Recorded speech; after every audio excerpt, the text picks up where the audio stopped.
The tension between Sarada and Sumire almost created the next Sakura with how she almost became the second most hated female character in the Naruto franchise. While there are bigger things going on that they need to deal with, Sumire decided to start a small argument between her and Sarada. The unfortunate truth about all of this is that Sumire had valid arguments. In chapter 16 of Boruto 2 Blue Vortex, Sumire and Sarada got into a bit of a back and forth about Boruto. Sumire wanted to take the opportunity to call out Sarada for the lack of consideration she has towards her feelings. She wanted to tell her that she needs to slow down when it comes to Boruto because she might be doing more harm than good by trying to help him. Sumire made the argument that Boruto might intentionally be keeping information from them so that they can continue to have plausible deniability. Sarada tried to argue that Boruto taking on the Shinju by himself is reckless and he could have died, which isn't too far from the truth because Boruto almost died when Jorah sniped him with a tail beast bomb, which missed his heart by a few inches. So Sarada's concerns are justified because it could have ended up way worse than it did. Sumire responds by saying that maybe the reason Boruto even got injured in the first place is because they were there, implying that they were a distraction to him. We saw how Boruto had a lot to deal with when it comes to defending his comrades from the Shinju while trying to deal with Kawaki and keeping Momoshiki at bay when his karma was triggered by the resonance with Kawaki's. Even in that moment, Boruto had distanced himself from Kawaki to give Momoshiki a bit of time to settle down. But he had to get back in the fight prematurely to save Sarada and Himawari from Hidari. It wasn't a good situation for Boruto to be in. He was expending too much chakra in all that fighting and moving around, which exhausted him, especially after what he had to deal with keeping Momoshiki at bay and also taking down Hidari. Boruto let his guard down, believing that he's among comrades on top of his exhaustion. That's when Jorah took the opportunity to snipe him with a tail beast bomb laser. So Sumire had a point when she said they might be getting in Boruto's way even though they have good intentions and are just trying to help. It's more of an ideal situation for Boruto if Sarada and Sumire have as little information on him as possible. It doesn't just give him freedom of movement. It also gives Sarada and Sumire freedom of movement in Konoha as one of the few people that know the truth about Boruto. Knowing more than they should about him and his whereabouts is not good for anyone, regardless of how much they mean well or they are worried about Boruto. If anyone in Konoha found out that Sumire and Sarada have been working with Boruto behind the scenes, they might be prosecuted or even forced to make him show himself and surrender.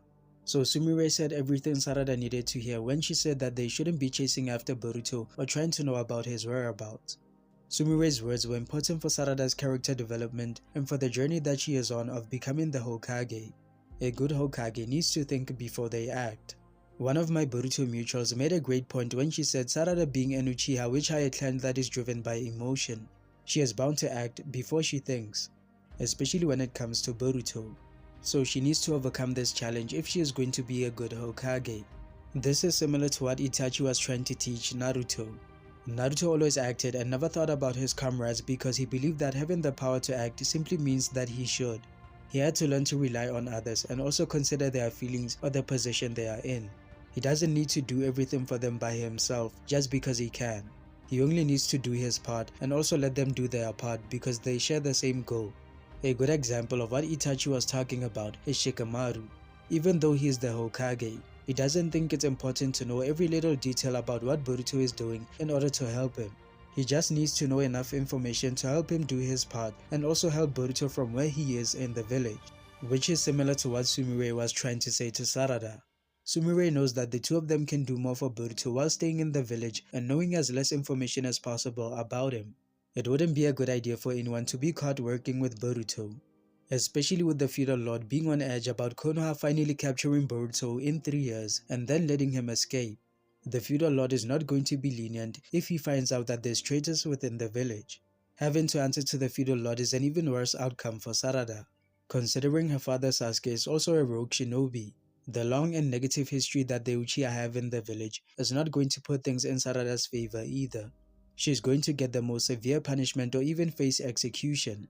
Not even her mother Sakura, being the head of Konoha's medical division, or Shikamaru being the Hokage and knowing the truth about Boruto, are going to save her from this situation. So in the end, that's also gonna be Sarada's dream of becoming the Hokage on the chopping block. It'll die with Sarada if she's ever caught working with Boruto. So people shouldn't jump to conclusions and try to hate on Sumire for saying something that Sarada needed to be told, even though in the end, she kind of made it about the romantic feeling she has for Boruto. which is also understandable because it didn't come from a random place. She had a reason why she brought it up in that argument. When Boruto returned to the village, Sarada ran up to him and threw herself in his arms to give him a hug. It wasn't just any embrace, it was a very affectionate one. So why is that a problem for Sumire? It all goes back to Boruto Naruto Next Generation's chapter 19. Sumire was asking Sarada if she'd have a problem with other girls like in Boruto. Sarada was a bit embarrassed by the question, but she said it wouldn't be a problem for her. Then Sumire said she'd have a problem with it. What we saw in chapter 19 of Boruto Naruto Next Generations was the setup of this conversation. Sumire was disappointed to see Sarada throw herself at Boruto because she once told Sarada that she'd have a problem with seeing other girls like in Boruto. And from the hug that Sarada gave Boruto, anyone could tell that Sarada has feelings for him that go beyond just friendship. That was the moment that Sumire realized that she had lost to Sarada, because Boruto showed the same amount of affection when he was hugging Sarada. You could tell that the feelings are mutual. Sarada's actions were viewed by Sumire as a betrayal of their friendship and a lack of consideration for how she would feel about it. And the reality hit even deeper when she sat down next to Boruto and he gave her a side eye instead of an enthusiastic reaction to talking to her again after a long time of not seeing each other. All these factors, as well as the level-headed assessment that Sumire made about Boruto and their situation, are the reasons why she brought up that argument. She didn't just lose to Sarada in the game of love, but she also felt excluded by the two of them when they embraced each other. That's why she asked Sarada how long they are going to keep calling her class rep instead of using her name. What we saw between the two of them was a culmination of all these factors. Sumire didn't plan on saying all those things, but she was caught up in the moment. So that's basically what happened between the two of them. We shouldn't just be looking at this as a back and forth between friends or romantic rivals. We should be looking at this as a possible setup for the betrayal that Sumire is about to pull. It wouldn't be the first time that she tried to abandon her friends or betray them. In the anime, she tried to do the same thing in the Nue arc when she felt that she has no one and it wouldn't matter what she does to the village. That wasn't even the gist of it. She also has ties to Danzo Shimura because her father Tanuki Shigaraki was a devout follower of Danzo Shimura and also happens to be the one that trained her and gave her the artificial tail beast Nue. So she is more than equipped to betray the village as well as Boruto and Sarada. Maybe she might even join with Kawaki in the point of the time skip from the flash forward scene or join with Amado. She's been an apprentice to him, working in his lab with him for a few years now. It wouldn't be surprising if she decides to defect and work towards helping Amado achieve his goals. So what do y'all think about what happened between Sarada and Sumire? Do y'all think she overreacted or she was justified in saying everything that she said? Subscribe to the channel for more Boruto content and check out this video that explains how Shikamaru might potentially cause a civil war in Konoha.